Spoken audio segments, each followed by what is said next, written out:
Hello friends, welcome to the my channel. आज हम बहुत ही एक इंटरेस्टिंग टॉपिक की शुरुआत करने जा रहे हैं जिसका नाम है बेसिक कंप्यूटर। कंप्यूटर की इसमें जो है बेसिक चीजें जो है सीखेंगे और हिस्ट्री वगैरह के बारे में इसकी। सबसे पहले कंप्यूटर क्या है? तो कंप्यूटर जो है एक ऐसे वर्ड से बना है, यानी कि कंप्यूट, कंप्यूट करना, कैलकुलेट करना, कैलकुलेशन करना, कंप्यूटिंग करना। दैट इज द मीन्स उस वर्ड से जो है इसको डराइव किया गया है, कंप्यूट वर्ड से। तो और बेसिक जो है इसकी डेफिनेशन जो है कि हम computer is a device which accept inputs, accept करता है इनपुट्स, प्रोसेस इट, और उन इनपुट को, मींस इनपुट्स क्या है, जो आप कमांड देते हैं, जो कमांड एग्जीक्यूट करते हैं थ्रू द कीबोर्ड हो गया, माउस के थ्रू हो गया, या कोई भी इनपुट डिवाइसेस हैं उनके थ्रू जो है आप जो है उसको कमांड देते हैं और कमांड एग्जीक्यूट करते हैं। वो कंप्यूटर क्या करता है उसमें, उसको प्रोसेस करता है। सबसे पहले उसको प्रोसेस करता है कि क्या मेरे को कमांड दी गई है, ठीक है, क्या मेरे को ऐसी डायरेक्शन दी गई है। तो उसको कंप्यूटर क्या करता है, उसको प्रोसेस करता है। प्रोसेस करने के बाद जो है उसको डाटा को स्टोर करता है, जो आपने कमांड दी होती है या उसका रिजल्ट जो मीनिंगफुल जो आए होते हैं रिजल्ट, उनको जो कि उस डाटा को क्या करता है, स्टोर करता है अगर उसको उसकी जरूरत है, रिक्वायर्ड है। Store the data if requires, अगर उसको जरूरत है उसको स्टोर करने की तो उसको स्टोर करेगा। और दो है, gives the desired output as per the user requirement, ठीक है। और according to the user, user की रिक्वायरमेंट जिस हिसाब से उसको इनपुट दी गई है उसी हिसाब से वो क्या करेगा, उसको आउटपुट देगा उसको। तो जो बेसिकली क्या है, कंप्यूटर जो है, कंप्यूटर इज ए डिवाइस बोल सकते हैं आप, एक machine which can accept the data, process it, stores and gives the meaningful result, ठीक है। जो आपको as the inputs given by the user, जो यूजर जिस टाइप की इनपुट देगा तो वो उसी टाइप की जो है उसको रिजल्ट देगा, उसको आउटपुट देगा। द कंप्यूटर टर्म जो है is use to describe the device made up of the combination of electronic and electromechanical component, ठीक है। तो जो है ना, ये कंप्यूटर क्या है, जो टर्म जो कंप्यूटर की यूज की है, ये क्या डिस्क्राइब करती है, यानी कि एक ऐसा डिवाइस जो दो चीजों से, एक इलेक्ट्रॉनिक और एक इलेक्ट्रो मैकेनिकल कंपोनेंट्स जो है इनको बना के जो बना है, ठीक है, मिलाकर जो बना है उसको क्या बोलते हैं आप, कंप्यूटर। देखो, कंप्यूटर की अपनी कोई इंटेलिजेंस नहीं होती, कंप्यूटर आप अपने आप खुद कुछ नहीं कर सकता, ठीक है। जो जिस प्रकार से ह्यूमन जो है उसके हार्डवेयर बनाता है या सॉफ्टवेयर बनाता है, जो उसको इस तरीके से डेवलप करता है, वही उसकी इंटेलिजेंस है बेसिकली। हम सोचते हैं कि कंप्यूटर ये करता है, ये करता है, कंप्यूटर कुछ नहीं करता है। कंप्यूटर जो है आपका ह्यूमन जो बनाता है उसको, ठीक है। अब आदमी जो उसको कमांड देता है, ह्यूमन, ठीक है, ह्यूमन उसको डेवलप करता है, उसको अपने तरीके से बनाता है, उसी तरीके से जो है ह्यूमन जो है कंप्यूटर क्या करता है, बिहेव करता है। तो आपको समझ आ गया होगा कि बेसिकली कंप्यूटर क्या है, ठीक है। अगर स्टूडेंट्स के लिए जो आपको नोट्स चाहिए तो ये कंप्यूटर का जो आपका ये डेफिनेशन है, इसको आप यूज कर सकते हैं। Computer is a device which accept and the inputs, process it, stores the data if requires and gives the desired output as per the user requirement, ठीक है। अभी नेक्स्ट स्लाइड पे चलते हैं हम, जो है बेसिक कंप्यूटर, ठीक है। In general the computer does the following, computer क्या क्या कर सकता है, ठीक है। तो हालांकि तो बहुत कुछ वास्ट वो है ये, ठीक है, क्या नहीं कर सकता कंप्यूटर। कंप्यूटर से जो आप जिस तरीके से, जैसे मैंने पहले पढ़ाया आपको कि जो ह्यूमन जिस तरीके से कमांड जो है उसको देगा, यानी कि इनपुट अपनी उस हिसाब से देगा, तो वैसे ही ये जो कंप्यूटर आपको रिजल्ट देगा। बेसिकली जो है आपका computer accept the user supplied data and instruction, जो इंस्ट्रक्शन, जो डाटा आप कंप्यूटर को सप्लाई करेंगे उसके अकॉर्डिंग ही वो जो है कंप्यूटर उसको वर्क करेगा। नेक्स्ट आपका stores large volume of information, obviously large amount of data जो है उसको स्टोर कर सकता है ये, ठीक है। आगे process the information given at high speed, ठीक है। इंफॉर्मेशन को प्रोसेस करता है जो बहुत ही ज्यादा जो है हाई स्पीड से दी होती है, या ठीक है ना, अब देते हैं उनको, और जो है उनको इंफॉर्मेशन जो है उनको प्रोसेसिंग की स्पीड भी इतनी इसकी फास्ट होती है। नेक्स्ट है output the result according to the user specification, और यूजर ने जिस हिसाब से उसको, यूजर की जिस हिसाब से स्पेसिफिकेशंस होती हैं, उस तरीके से ये क्या है उसका आउटपुट देता है या रिजल्ट देता है उसका। ठीक है। आ गया transfer data, images, sounds and graphics through the cables at very fast rate. Obviously आप जो है पेन ड्राइव लगा के यूज करते हैं, कहीं मोबाइल्स वगैरह में जो है आप यूज करते हैं, उनको डाटा को ट्रांसफर करते हैं, तो ठीक है, तो उनको ट्रांसफर डाटा रेट कितनी हाई होती है। ठीक है। तो ये जो है बेसिक इसके कंप्यूटर्स। अभी थोड़ी सी हम इसके जो है हिस्ट्री के बारे में जानेंगे बेसिक कंप्यूटर की। ठीक है, कंप्यूटर क्या है, कब बनाया था, किसने बनाया था। ठीक है। तो बेसिकली आपने जाना होगा कि फादर ऑफ द कंप्यूटर जो है चार्ल्स बेबिज, ठीक है, उनको बोला जाता था कि फादर ऑफ द कंप्यूटर। उन्होंने एक डेवलप किया था उसको, जो है कंप्यूटर को डेवलप किया था। तो उनका जो जन्म हुआ था, मैं बेसिकली उनकी चार्ल्स बेबिज की थोड़ा सा आपको इंट्रो कराऊंगा। उनका जन्म जो है आपका 26 दिसंबर 1791 में, ठीक है, लंदन में हुआ था, इंग्लैंड में।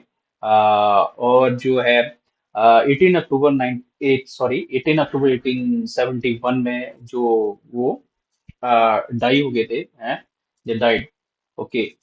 जो है उन्होंने फर्स्ट मैकेनिकल इंजन जो है बनाया था, और डिफेंस इंजन, एनालिटिकल इंजन जो है काफी बनाए थे। वो जो बेसिक आपके एक तरह से कैलकुलेशन करते थे, वो बहुत ही ज्यादा वास्ट। ठीक है। तो फादर ऑफ द कंप्यूटर।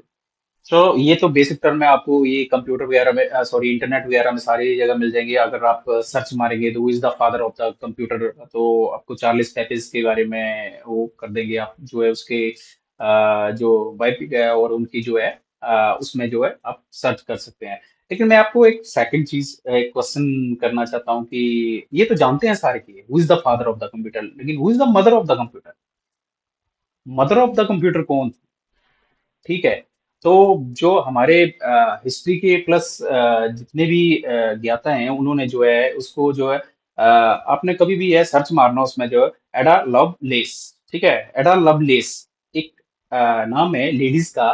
ठीक है। जिसका इस कंप्यूटर में एनालिटिक, ये सॉरी, डिफेंस इंजन बनाने में, जब ये जो बना रहे थे और एनालिटिक इंजन जो है ना इनका डेवलपमेंट हुई थी, तो एडा लवलेस का जो बहुत ही ज्यादा एक बहुत बड़ा हाथ था इसमें। ठीक है। मैं थोड़ा सा उनके बारे में बताता हूँ, एडा लवलेस के बारे में। ठीक है। तो ये जो है बॉर्न हुई थी 10 दिसंबर 1815, और जो है आगे 1852 के करीबन जो है उनकी डेथ हुई थी। ठीक है। ये भी लंदन और इंग्लैंड की रहने वाली थी। ठीक है। तो she was the first to write the program for a computer. ठीक है। इसलिए इसको जो है ना, इनको बोला जाता है मदर ऑफ द कंप्यूटर। जो है इन्होंने फर्स्ट जो प्रोग्राम है वो राइट किया था कंप्यूटर के लिए। ठीक है। इंग्लिश मैथमेटिशियन थी, काफी अच्छी फेमस हो थी। और उन्होंने वर्क किया था चार्ल्स बेबेज के साथ में, जब डेवलप हुआ था एनालिटिकल इंजन जो है उसमें। तो वो थी। और ये नेक्स्ट है आपका जो फर्स्ट कंप्यूटर आपका जो डेवलप हुआ था इसमें। हाँ, ये है आपका, ये दिखा रहा हूँ मैं आपको इसमें। तो ये फर्स्ट कंप्यूटर ENIAC, जो electronic numerical integrated and computer, जो ये फर्स्ट कंप्यूटर जो है डेवलप किया था। आगे नेक्स्ट है आपकी history and generation of the computer. क्या क्या हिस्ट्रीज हैं ये थोड़ा सा हम जानेंगे इसमें, क्योंकि हमारा बेसिक है तो इसका ये जानना बहुत ही जरूरी है। तो फर्स्ट जनरेशन कब है, यानी कि जनरेशन पहले फर्स्ट में है, ये ड्यू क्यू जनरेशन, कि जिस जिस हिसाब से जो है को डेवलप किया गया, कंप्यूटर को डेवलप किया गया था। फर्स्ट में जो है ओनली कैलकुलेशन के लिए यूज किया जाता, तो उनको ओनली कैलकुलेटर के लिए, कैलकुलेशन जो बड़ी कैलकुलेशन होती थी उनको जो है ना उसको कैलकुलेट करने के लिए जो है उनका यूज किया जाता था। ठीक है।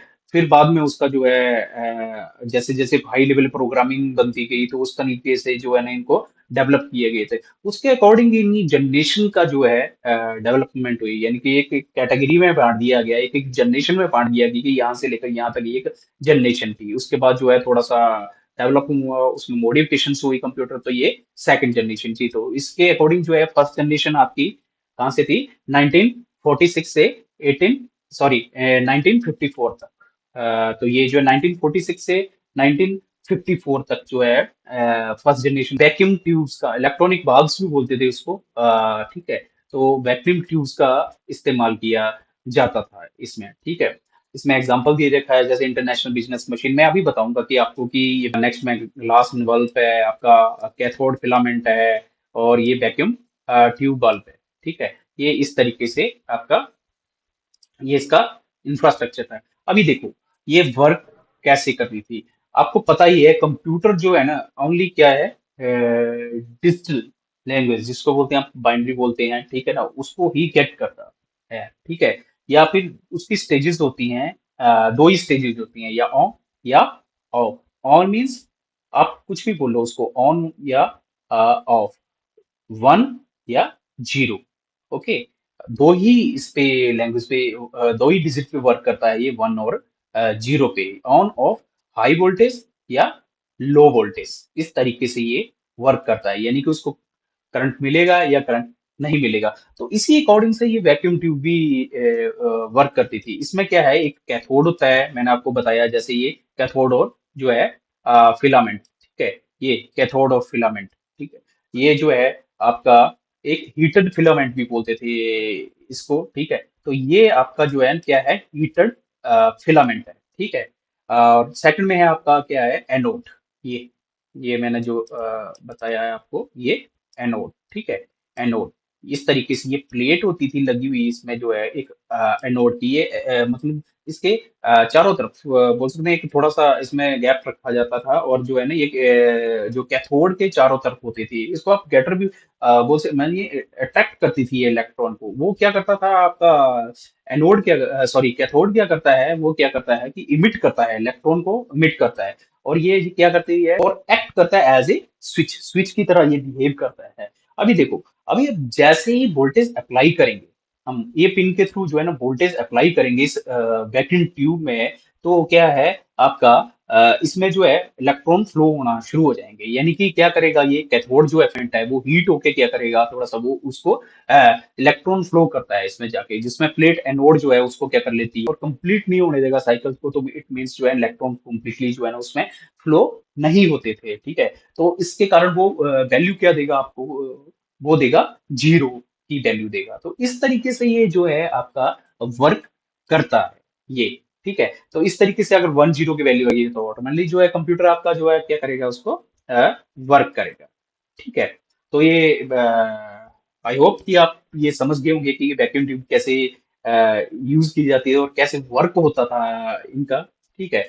तो इस तरीके से ये वैक्यूम ट्यूब का इस्तेमाल किया जाता था। उसके एग्जाम्पल जो है फर्स्ट जनरेशन कंप्यूटर के आपके IBM 700 series, IBM 701, IBM 709, EDVAC electronic discrete variable automatic computer, ठीक है, एडवैक। और यूनिवैक आ गया, यूनिवर्सल ऑटोमेटिक कंप्यूटर।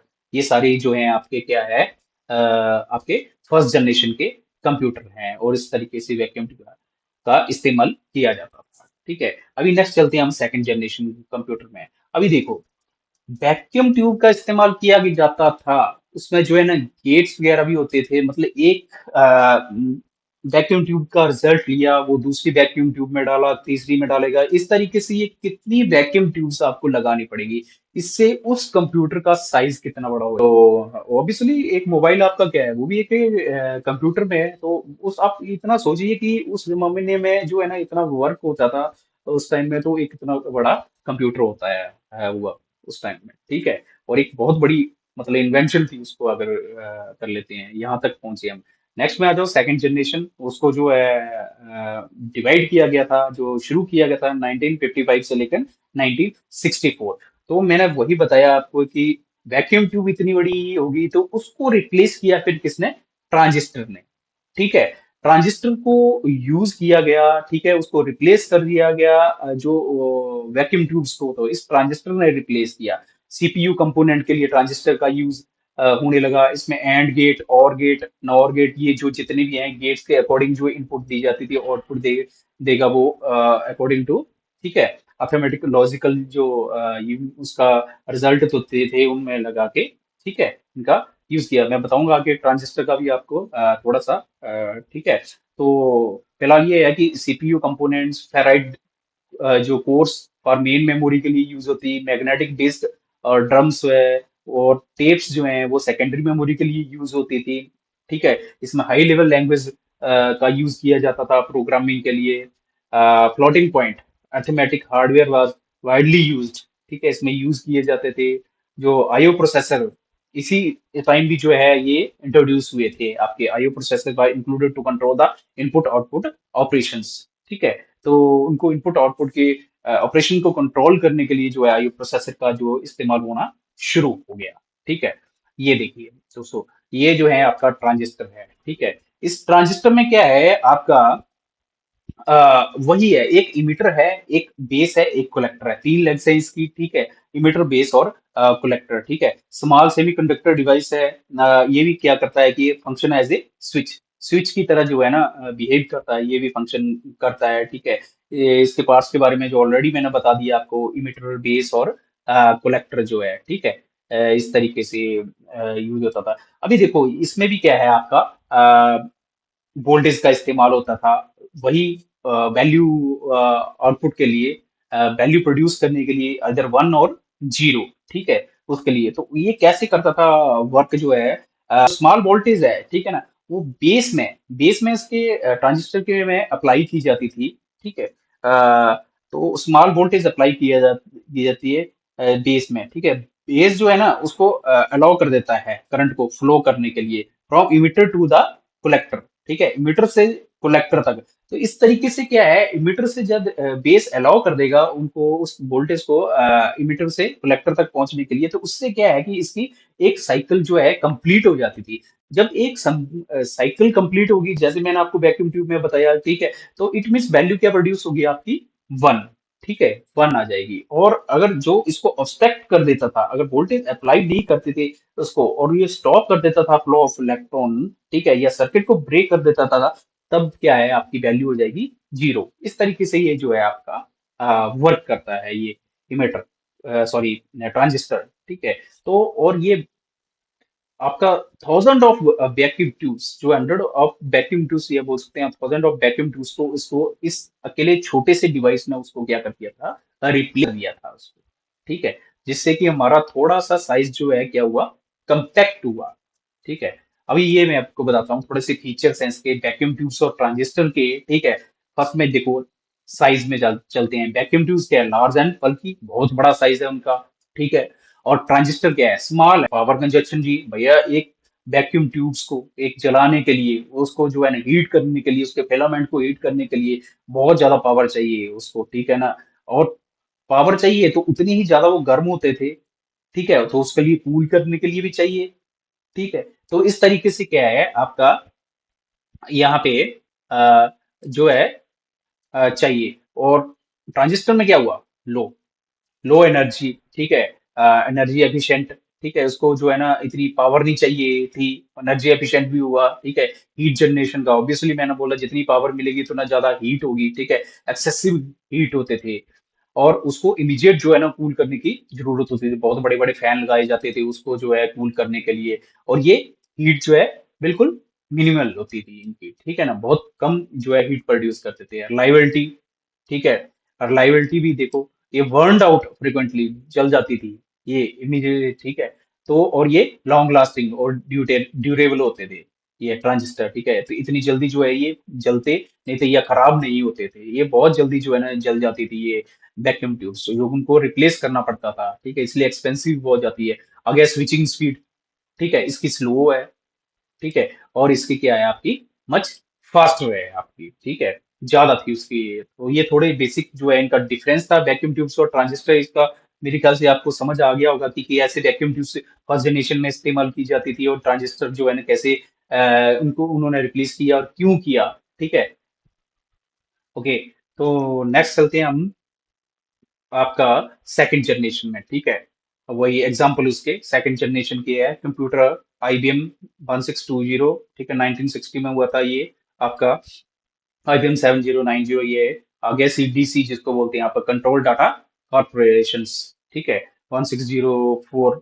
और आपका digital data corporation, PDP 1, PDP 5 और PDP 8। ठीक है। पीडीपी की जो फुल फॉर्म है आपकी प्रोग्राम डाटा प्रोसेसर, ठीक है, पीडीपी 8।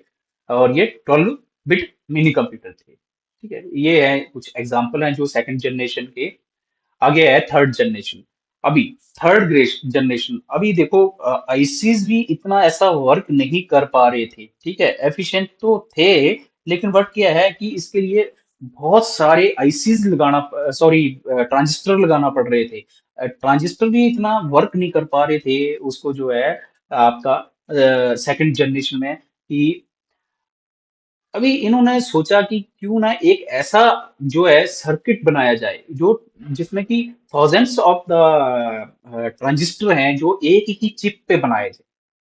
ठीक है, काम वही करेंगे, लेकिन उनको जो है इंटीग्रेट कर दिया गया जाए, एक चिप्स में बना के जो है इंटीग्रेट कर दिया जाए, ताकि जो है ना हमारा उसका साइज जो है और कम्पैक्ट हो, और जो है स्पीड जो है ज्यादा फास्ट हो, क्योंकि उसके अंदर ही आपको थाउजेंड ऑफ ट्रांजिस्टर जो है आपके मिल जाएंगे। तो आपका रिजल्ट जो है, एक्चुअल में रिजल्ट चाहिए जो बीच के अनमीनिंगफुल थे, ठीक है ना, जो मीनिंगफुल नहीं थे रिजल्ट, जो है उनका जरूरत नहीं पड़ती थी, उनको डायरेक्ट आउटपुट चाहिए थी, तो उसके अकॉर्डिंग जो है ना उनको क्या किया गया, ट्रांजिस्टर को बहुत थाउजेंड ऑफ ट्रांजिस्टर लिए गए, और उनको जो है ना एक सर्किट पे इंटीग्रेट किया गया, और जिसका नाम दिया गया आपका इंटीग्रेटेड सर्किट।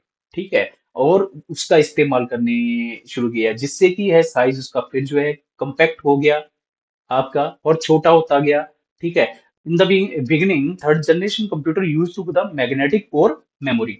इसमें मैग्नेटिक कोर मेमोरी का यूज होता था शुरू में। उसके बाद सेमीकंडक्टर मेमोरीज जो है आपकी मैक्सिमम अभी आ रही हैं, आपकी सेमीकंडक्टर मेमोरीज जो है ना, ठीक है, वो यूज होने की, large scale integrated chips use होने शुरू हो गए। Magnetic disk, drums and tapes were use, आपने देखी होंगी टेप्स वगैरह, उनको मैग्नेटाइज किया जाता था उससे डाटा करने के लिए, राइट करने के लिए, और डीमैग्नेटाइज किया जाता था उसको, ठीक है, इरेज करने के लिए। ठीक है, उनका यूज होने शुरू हो गया सेकेंडरी मेमोरीज के लिए।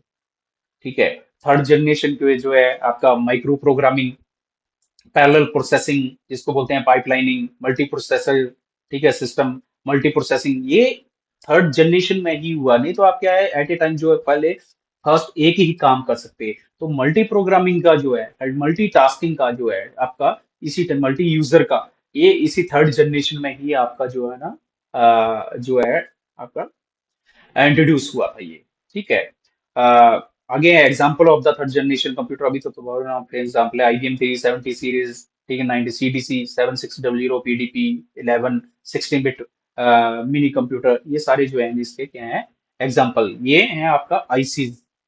ठीक है, ये देखो, ये इनको जो है मदरबोर्ड वगैरह हो जाता था, होता था उसके ऊपर जो है कि क्या कर दिया जाता था, उसको फिक्स कर दिया जाता था। जहाँ की थाउजेंड ऑफ ट्रांजिस्टर लगने थे इस पे, उस पे जो है एक छोटी सी चिप जो है ये क्या कर रही है, वर्क कर रही है। ये डिफरेंट टाइप ऑफ आईसीज हैं ये। ठीक है, जिस जिस तरीके से जो है बनाया जाता है उस तरीके से इसको यूज किया जाता है। आगे है fourth generation, 1975 to till now, अभी तक इसका यूज हो रहा है आपका फोर्थ जनरेशन का। ठीक है, फोर्थ जनरेशन में क्या है आपका, इसमें माइक्रो प्रोसेसर की यूज होना शुरू हो गया आपका। ठीक है, उसमें आईसीज जो है ना आपके, डिफरेंट टाइप ऑफ आईसी जो है ना, लेकिन उन थाउजेंड ऑफ आईसीज को एक माइक्रो प्रोसेस पे इंटीग्रेट कर दिया गया, एक छोटी सी चिप्स पे इंटीग्रेट किया गया, जिसका नाम दिया गया आपका माइक्रो प्रोसेसर। ठीक है, ये वेरी लार्ज स्केल इंटीग्रेशन था, ये VLSI चिप्स थे, ये बहुत सीपीयू एंड मेमोरी के लिए यूज होने शुरू हो गए। ठीक है, ये सीपीयू कंसिस्ट ऑफ वन और मोर माइक्रो प्रोसेसर। ठीक है, latest micro processor contain more than 1 million transistor. ये देख सो आप अनुमान लगा सकते हैं कि आपका जो है एक प्रोसेसर, माइक्रो प्रोसेसर जो होता है, कितने ट्रांजिस्टर को का वर्क करता है एक साथ। ठीक है, 1 मिलियन ट्रांजिस्टर। ठीक है, उनको जो है ना एक ही चिप पे एम्बेडेड किया गया उसको। ठीक है, अभी सेमी कंडक्टर मेमोरी और 128 MB on a single chip is available. ठीक है, example of the fourth generation computer IBM PS2। ठीक है, मॉडल 80, विप्रो, लैंडमार्क, तो HP के आगे, IBM के आगे दुनिया अभी तो बहुत ज्यादा जो है ना इसके फोर्थ जनरेशन के है जो कंप्यूटर आगे। ठीक है, ये देखो आपका फोर्थ जनरेशन में जो है आपका माइक्रो प्रोसेसर कुछ इस टाइप के थे। अभी तो i3, i7, i9, ठीक है, ये प्रोसेसर जो है तकरीबन आ गए हैं, उनकी जनरेशन भी आ चुकी हैं आपकी, second generation, third generation, fifth generation जो है, ठीक है, 11 12 जनरेशन अभी जो है इनकी प्रोड्यूस की जा रही है, ठीक है। एंड ये इस तरीके से आपके ये मिली जो है ये आपका माइक्रो प्रोसेसर है आपके, ठीक है। आगे है नेक्स्ट फिफ्थ जनरेशन आपके, ठीक है। फिफ्थ जनरेशन जो कि अभी अंडर और डेवलपमेंट स्टेज में है, ठीक है ना, फिफ्थ जनरेशन, लेकिन अभी वर्क हो रहा है, कुछ यूज भी कर रहे हैं, डेवलप होगी भी गई है।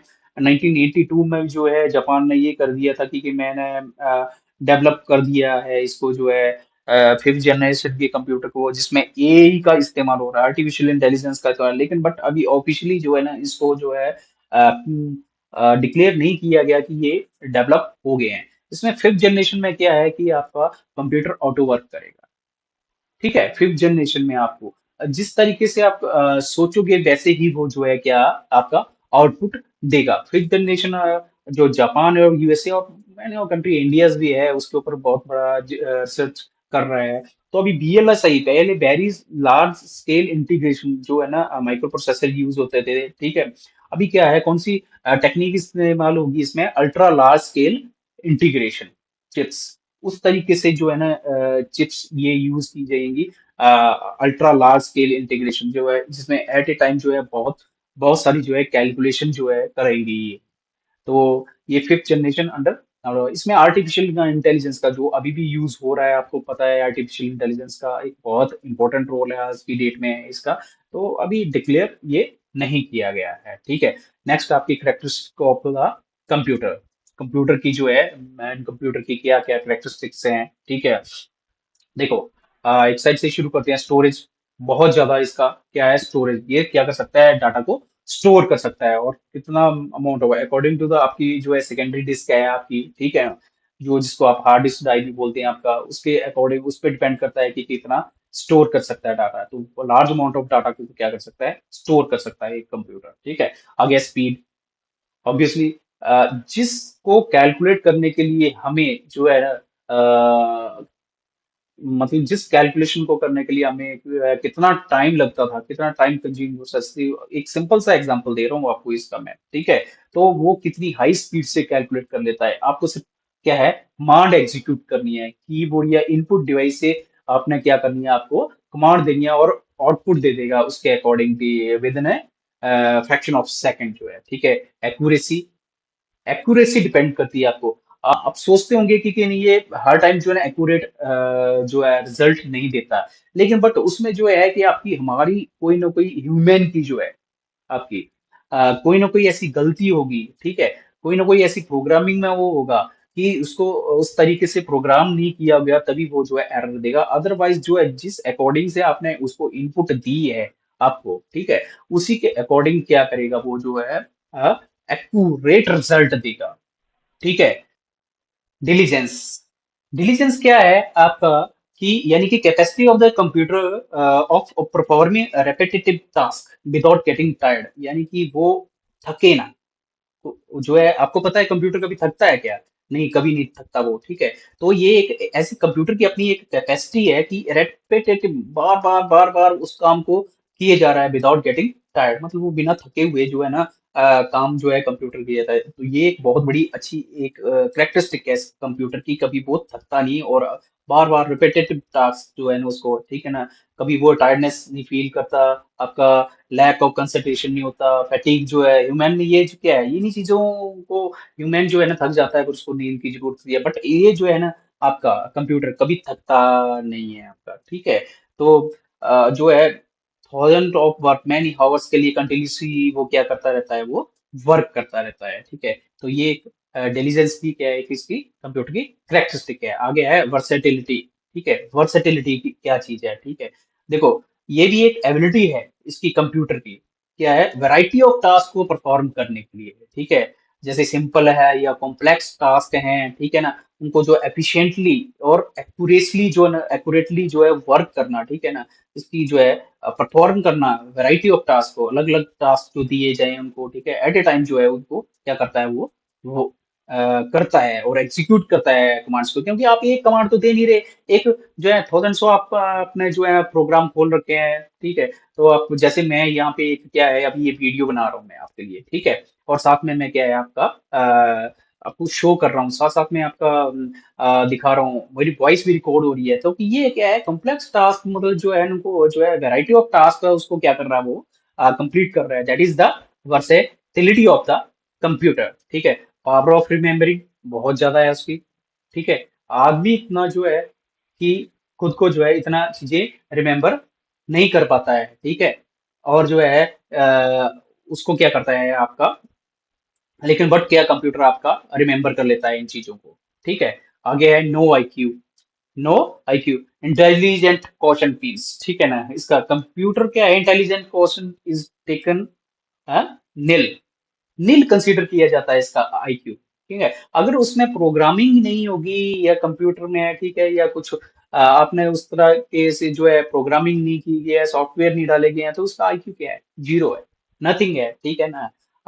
आपके जो स्पेसिफिक टास्क है उसको जो है ना सॉल्व नहीं कर पाएगा, इसलिए जो है ना इसका कोई आईक्यू नहीं होता है जब तक कि वो प्रोग्राम नहीं आ रही है इसके अंदर, ठीक है। बहुत इंटरेस्टिंग सब्जेक्ट है। आई होप आपके लिए इसकी भी जिज्ञासा बढ़ेगी, तो मैं कभी ना कभी इसकी वीडियो पक्का बनाऊंगा, ठीक है। तो ये थी आपकी कैरेक्टरिस्टिक ऑफ द कंप्यूटर। तो आई होप कुछ ना कुछ आपने इस वीडियो में गेट किया होगा कि आपका बेसिक मैंने कंप्यूटर का बताया कि कंप्यूटर क्या है, कैसे वर्क करता है, ये आपका आगे जो है किसने इन्वेंशन की थी, और एक इंटरेस्टिंग जो है ना आपको बहुत कम लोगों को इस चीज का पता होगा कि जो मदर ऑफ द कंप्यूटर कौन थी। फादर ऑफ द कंप्यूटर तो सब जानते ही हैं, आपने उसमें देखा होगा, लेकिन जैसे मदर ऑफ कंप्यूटर एडा लवलेस के बारे में मैंने आपको बताया था, क्यों उनको बोला गया था मदर ऑफ द कंप्यूटर, क्योंकि because she was the first to write program for a computer, ठीक है। उसने जो है कंप्यूटर प्रोग्राम वीएलएसआई आई, जिसको माइक्रो प्रोसेसर, अभी जो है यूएलएसआई पे वर्क चल रहा है, ठीक है, ऑलमोस्ट हो ही गया है, कई इसमें आ गया है सिस्टमों में यूएलएसआई का भी, और बट ऑफिशियली इसको डिक्लेयर अभी तक नहीं किया है इन चीजों को। तो आई होप आपको ये वीडियो पसंद आया होगा। अगर इसके बारे में कोई आपको डाउट होता है या कुछ इसके बारे में जो आपको क्वेश्चन कोई है, तो प्लीज कमेंट कीजिएगा, और of course like share and subscribe my channel. Thank you, बहुत बहुत धन्यवाद, मिलते हैं नेक्स्ट वीडियो में।